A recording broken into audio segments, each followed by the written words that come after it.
আজকে সকালে আমাদের পাড়ায় এক কাকু এসেছিল মাছ নিয়ে, তো সেখান থেকে কিছুটা মাছ নেওয়া হয়েছে। আসলে রুই মাছ নেওয়া হয়েছে। আর এখানে দেখো বোন মাছগুলোকে ধুচ্ছিল, তো মাছগুলো ভালো করে ধোয়া হচ্ছিল। একটা জিনিস দেখলাম যে মাছের সাইজগুলো খুব বড় এবং পিসগুলোও খুব বড় করেছে, এই যে দেখো। আর দেখে মনে হচ্ছে না এটা যে রুই মাছ, দেখে মনে হচ্ছে পুরো কাতলা মাছ।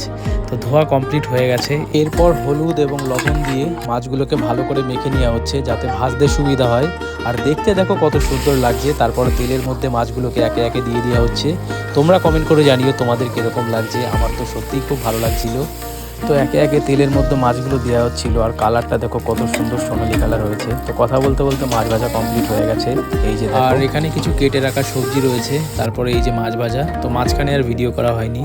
আর এখানে দেখো মাছের ঝোল কমপ্লিট হয়ে গেছে। তো এরপর একে একে মাছগুলোকে ঝোলের মধ্যে দিয়ে দিচ্ছিল, এই যে দেখো।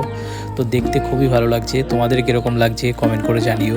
আর এরকম মজাদার ভিডিও দেখার জন্য চ্যানেলটিকে অবশ্যই সাবস্ক্রাইব করো। দেখা হচ্ছে পরের ভিডিওতে, ততক্ষণ ভালো থেকো, বাই।